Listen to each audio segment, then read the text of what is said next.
طلال کو اس کی ہنسی بڑی کھوکھلی سی لگی۔ اس کی سرمئی آنکھیں بھی اس ہنسی کا ساتھ نہیں دے پا رہی تھیں۔ دونوں کے درمیان بڑی مزمحل خاموشی اتر آئی، جس میں مصطفیٰ خان کا ذہن ماضی کے دھندلکوں میں بھٹکنے لگا تھا، جبکہ طلال حیرت، دکھ اور اضطراب سے اسے دیکھ رہا تھا۔ وہ بہت کچھ کہنا چاہ رہا تھا، بہت سے سوالات اس کے ذہن میں ریشمی کیڑوں کی طرح کل بلانے لگے تھے، مگر اس کی سمجھ میں نہیں آ رہا تھا کہ وہ اس سے کیا پوچھے، کون سا سوال اٹھائے، کسے پہلے گرفت میں لائے۔ تاہم بہت دیر بعد وہ ایک ہلکی سی سانس خارج کرتے ہوئے بولا، کیا اسے پتا تھا کہ تم اس سے اتنی شدید محبت کرتے ہو؟ شاید نہیں۔ اس نے نفی میں سر ہلایا اور حمزہ پر نظریں جما دی۔ میں ڈرتا تھا اس کے انچھوئے نازک دل میں یہ جذبے جگانے سے۔ کیوں؟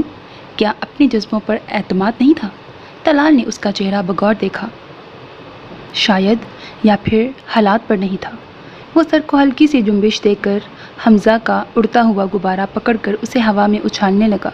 ہاں، تمہاری شاید ذات برادری کا چکر بھی تو ہے نا؟ طلال نے متاسفانہ سانس بھری تو وہ غبارے کی ڈور کو ہلاتے ہوئے یکدم چونک کر اس کی طرف دیکھنے لگا، پھر جانے کیا سوچ کر نگاہوں کا زاویہ بدل لیا اور غبارہ حمزہ کی طرف اچھال دیا۔ ہو سکتا ہے میرے لاشعور میں یہ بات بھی ہو۔ پھر بھی تیفی، تم نے کوشش تو کی ہوتی، مجھے تو کچھ بتایا ہوتا، میں آنٹی کو قائل کرنے کی کوشش کرتا۔ طلال کو یکدم ملال اور دکھ نے گھیر لیا۔ وہ ہلکے سے ہنس دیا۔ امی کو قائل کرنا کون سا مشکل تھا؟ یہ کام تو میں بھی کر سکتا تھا بآسانی۔ تو پھر؟ وہ الجھ کر اسے دیکھنے لگا۔ بات یہ ہے طلال کہ میں ایسا نہیں کر سکتا تھا۔ اس کے پیچھے بہت بڑی اور ٹھوس وجہ تھی، میرے چچا کی بیٹی ذیشانہ، کہ کہہ کر اس نے ایک پل کا توقف کیا، پھر تنے سے ٹیک لگا کر گھاس کے تنکے کو انگلی میں گھماتے ہوئے اس پر نظریں یوں مرکوز کر دیں گویا اس میں ماضی کی وہ کہانی اسے دکھائی دے رہی ہو۔ طلال نے اس کی خاموشی کے اس وقفے کو توڑا نہیں۔ وہ شاید الفاظ ڈھونڈ رہا تھا یا کوئی سرا جسے پکڑ کر وہ اپنے حالات اس کے سامنے پیش کر سکے۔ تم تو جانتے ہو طلال، میرے باپ کے انتقال کے بعد میرے چھوٹے چچا سے میری ماں کا عقد ہو گیا تھا، جبکہ چچا کی منگنی کہیں اور ہو چکی تھی اور وہ اپنی منگیتر سے محبت کرتے تھے، مگر آغا جان کے دباؤ اور کچھ ان کی فصیح و بلیغ تبلیغ نے اثر کیا کہ وہ اپنی منگیتر سے دست بردار ہو کر بیوہ بھابھی اور یتیم بھتیجے کا سہارا بننے پر رضامند ہو گئے۔ قدم قدم پر آغا جان نے ہمیں سپورٹ کیا اور خود چچا نے بھی مجھے اور امی کو کبھی محرومی کا احساس نہ ہونے دیا۔ میں فرسٹ ایئر میں تھا جب ان کا بلڈ کینسر سے انتقال ہو گیا۔ پتہ نہیں امی کی آزمائش تھی یا چچا ہی آزمائش سے آزاد ہو گئے تھے۔ اس کے بعد آغا جان نے ہمارا بڑا خیال رکھا، پیسے کی فراوانی تھی، میرے سگے باپ کا حصہ تھا، پھر چچا کا حصہ بھی تھا، یوں ہمیں معاشی طور پر کوئی مسائل نہ تھے۔ بڑی سی کوٹھی میں محبتوں کی بھی کمی نہ تھی۔ آغا جان کے انتقال کے بعد، اچھا ایک اس میں آقا جان ہے اور ایک آغا جان ہے، اوکے؟ آقا جان کے انتقال کے بعد آغا جان ہی سربراہ تھے، وہی ہماری روایتوں کو زندہ رکھے ہوئے تھے۔ بظاہر لوگ ہماری روایتوں کو تنگ نظری سے دیکھتے ہیں، مگر طلال، یہی روایتیں تو میری امی کو عین جوانی میں بیوگی کی مشقتوں سے محفوظ کر گئیں اور انہیں ایک سائبہ مل گیا جس میں انہوں نے بقیہ عمر آسودگی سے بسر کی۔ میں ہاؤس جاب کر رہا تھا تو یاد ہوگا تمہیں، امی کا ایک خط آیا تھا، انہوں نے مجھے بلوایا تھا، میں چلا گیا۔ طلال نے اس کی گفتگو کا تسلسل توڑنے کی بجائے صرف اسبات میں سر ہلایا۔ امی نے میری نسبت آغا جان کی بیٹی ذیشانہ سے طے کر دی تھی، جسے تھیلیسیمیا تھا۔ آغا جان کو اپنی بیٹی کی بیماری کا روگ لگا ہوا تھا، جب میں مردان پہنچا تو میری منگنی کی تیاریاں ہو رہی تھیں۔ امی نے آغا جان سے جھوٹ بول دیا تھا کہ مصطفیٰ اس رشتے پر راضی ہے، بلکہ خود اس کی خواہش بھی یہی ہے۔ مجھ پر یہ خبر کسی شوق کی طرح گزری تھی۔ میرے اندر کا خود غرض مرد چلا اٹھا، ظاہر ہے میں ایک بیمار لڑکی کو جیون ساتھی کیوں کر بناتا، جبکہ میرا دل پہلے ہی کسی اور کا اسیر ہو گیا تھا۔ مگر امی نے مجھے بہت لان تان کیا، مجھے خود غرض، مطلب پرست اور طوطا چشم کہا، مجھے آئینہ دکھایا، مجھے احساس دلایا کہ اس خاندان نے کس طرح ان کی بیوگی کی دھوپ میں سائے بکھیرے۔ کیا تمہارے چچا جوان نہیں تھے؟ ان کے جذبات اور خواہشات نہیں تھیں؟ انہوں نے اپنی خواہشات اور جذبات کو کچل کر ایک بیوہ کو سہارا نہیں دیا؟ اس وقت اگر وہ تمہاری طرح اپنے جذبوں اور دل کے غلام ہوتے اور خود غرضانہ انداز میں سوچتے تو آج تم اپنے پاؤں پہ نہ کھڑے ہوتے، تم ایک باپ کی محبت کے ترسے ہوئے محروم بچے ہوتے۔ تیفی، اگر مجتبیٰ چھوٹا نہ ہوتا تو میں ضرور ذیشانہ کو اس سے بیاہ دیتی،